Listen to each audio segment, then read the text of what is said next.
This is your deep dive into the Battle of the Department of Mysteries event part 2.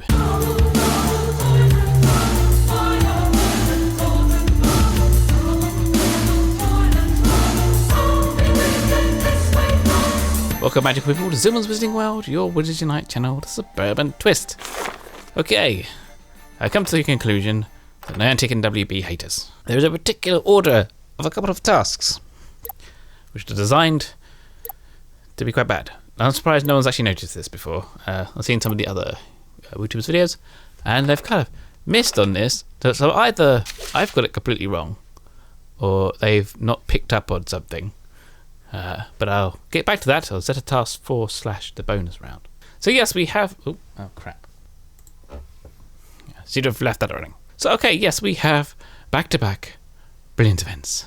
And we've got stitched up like a kipper. Okay, so this one starts obviously immediately after the other one. So on Tuesday at 2 PM Eastern Time, which is 7 PM British Summer Time, which is 6 PM UTC, we now switch over to the brilliant event part 2. So the rewards for this one are up to 10 data books, 15 restricted section books, and 5 spell books, and 50 gold. Not bad. So the mechanics for this are exactly the same as the mechanics for this one are exactly the same as the previous event. Kind of. We have a mysterious note again, like we had a little while ago. This is not visible on the registry page, but it's actually dropped by Brilliant Fragments. In this case, it'll be Harry Potter and the Prophecy Orb. So they give you a chance of getting a mysterious note. Now, what should happen? It didn't happen last time, but what should happen is you should get some dialogue pop up during the collection of this note. I think at the beginning, halfway through, and towards the end. If not, check out the dialogue video, which will be coming out just as well. I'm taking it out of this video to save you having to hop around it. So dialogue video will be after this one. So what can you do now? Well, one thing is brew a standard invigoration draft that no one actually uses. Even professors, we only ever do the strong one because it comes in 3s. And also brew one standard invigoration draft ready for collection. So brew one and collect it, and brew the other one and leave it there. Now the way you do this, you can be any way you like. I prefer to rent a gold cauldron and pop it in there, and then I can also back in a brain elixir or something that takes a long time as well. Just so I don't accidentally pick the damn thing up, and also I can continue to brew basic extemio potions right up until the beginning of the event. So that works for me. You may not want to do that. It's up to you. So yes, you may or may not have lovage because you may keep clearing it out. I tend to keep like at least 10 of something, of everything, just in case this actually happens. Yeah, and I've also not seen lovage around. Coincidence? I think not. Coincidence? I think not. So, brilliant bundles. We have a free store pack as usual with trace tonic ingredients. It's not invigoration draft ingredients. But anyway, and in summary, the SOS bundle isn't really worth it unless you are suffering on energy. And both the brilliant and bonus deals are actually very good. For more information, check out the Woo Hub article below.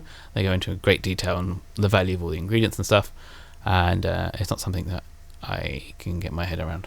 So the Fadables, the wild ones. Now we're back to 20 again. I think we were 15 last time, now it's 20. So that's Harry Potter. Now we have all the descriptors as well for this. So, misled by Death Eaters into believing his godfather Sirius Black was in danger, Harry Potter led 5 students into the Ministry of Magic in a daring nighttime rescue attempt. During the resulting ambush, Harry, the students, and the members of the Orders of the Phoenix held off the Death Eaters and carried the day. However, Sirius was tragically killed that night by his own cousin, Bellatrix. And we have the Prophecy Orb. Prophecy Orbs contain an audible transcript of predictions made by a seer, a person who has the ability to pass visions of the future. The orbs are accessible only to those whom the prophecy itself concerns. Harry Potter was lured to the Hall of Prophecy to retrieve one aimed at him by a group of Death Eaters, using visions of Sirius Black as bait. The resulting battle of the Department of Mysteries between Dumbledore's army members and Death Eaters caused many prophecy orbs to be destroyed, their contents lost forever. The Walking Ones. So we need 5 of these, or the bonus round, or both, which would be handy for an extra 1000 XP. Ginny Weasley. Before her Quidditch career, Ginny Weasley was known for her fearlessness, her bat bogey hex, and the person who coined the name Dumbledore's Army. During the Battle of the Department of Mysteries, Ginny was badly immobilized by a broken ankle, but her expert use of the Reductor Curse helped the 6 students ambushed by Death Eaters escape unharmed. The Fortress 1. Okay, so you need 3 from the fortress using the brilliant runestones. Death Eater, minions of Lord Voldemort. The Death Eaters were typically pure-blood witches and wizards who did not approve of relations between the wizarding world and muggles. Purists in all forms, they sought an end to secrecy about wizard kind and dreamt of eventually taking power across the globe. To allow themselves anonymity within the wizarding community, their position was illegal after all, Death Eaters donned ornate masks to conceal their identities, but could usually be identified by the dark mark tattoos many wore. So that's our foundables. Now on to tasks. Set task number 1. Collect ingredients or portmanteaus 2 times. Brew invigoration draft 1 times. Return 5 brilliant prophecy orbs. So basically pick up your invigoration draft now and keep it for setup task 2, where you can just waste it in a fortress. Setup task 2. Use master notes and brew 2 potions. Use invigoration draft 2 times. Collect 2 masked Death Eater fragments by using brilliant Battle of Department of Mysteries runestones. So pick what you fancy for the brewing task. Bearing in mind there is a trace tonic task coming, we need to use 2 trace tonics. So if you don't have 2 trace tonic thingies, now's a good time to do them. At the moment I am loving basic extimilos because my basic extimilos are more powerful than my strong extimilos. So I'm plugging away at those. So that's a nice task for me because I'll be banging them out anyway, assuming I have enough Bitterroot. You can test the power of your Extreme potions just by going to a Foundable and then just toggling between them, and you'll see the threat clock move up or down. So you'll see if your basic ones are more stronger than your strong ones. Also, if you're in a hurry, you can bang your first potion in and you can rush it for some coin, or to get your second one in and then do the master notes on that one. Or alternatively, you can rent a gold cauldron and put 1 in the gold cauldron, use master notes, and put 1 in the pewter cauldron and use master notes. It's all up to you, depending on how fast you want to do this. Set task 3, earn 7,500 Wizarding XP from Wizarding Challenges.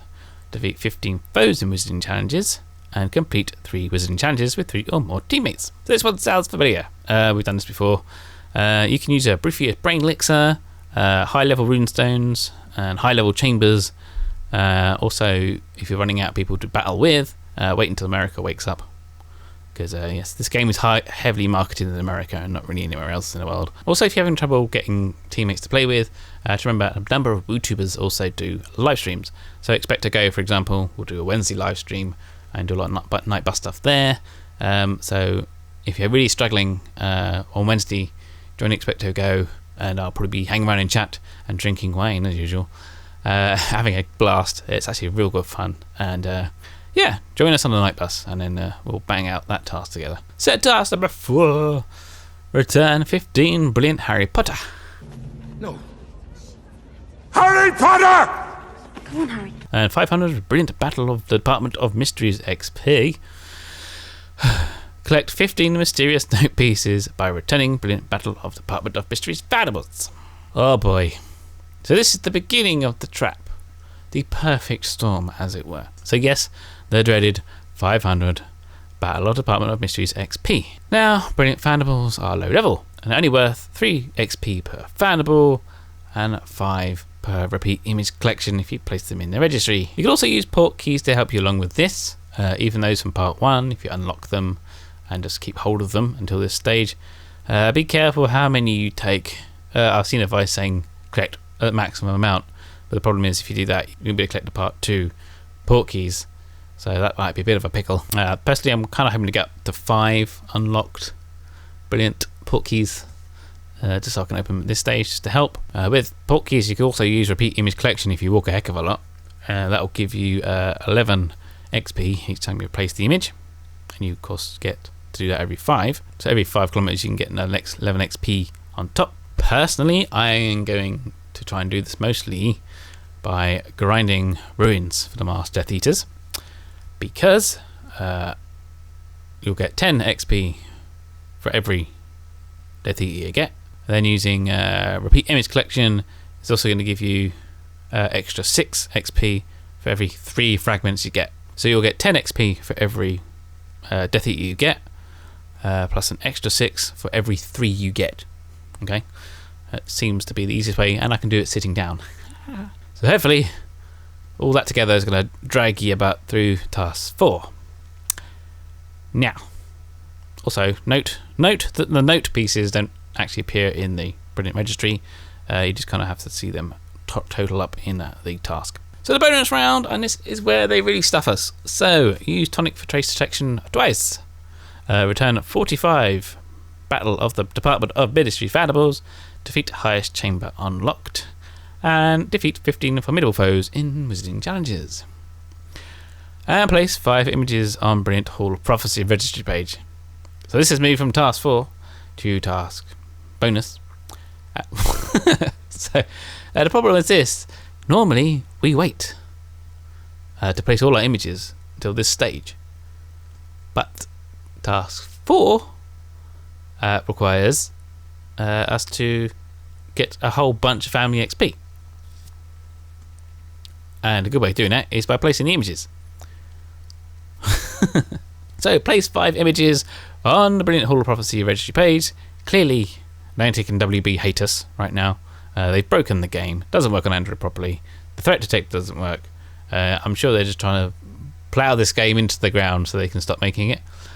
But anyway, so yeah, previously you could wait until now to place the images. But that's going to take away family XP from setup task 4, as you won't be able to use repeat image collection if you don't place them. So this is the way I'm going to do it. I'm going to do a hybrid approach. So I would suggest not placing Hermione, which you get from the tasks, and you only get that rewarded at task 4 anyway.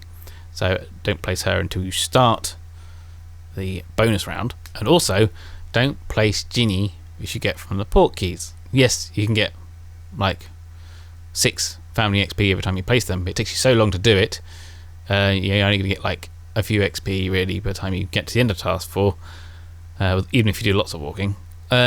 So it's probably worth us hanging on to Ginny until this point, and you can get that placement of the image. Now you need to return 45 Fandables.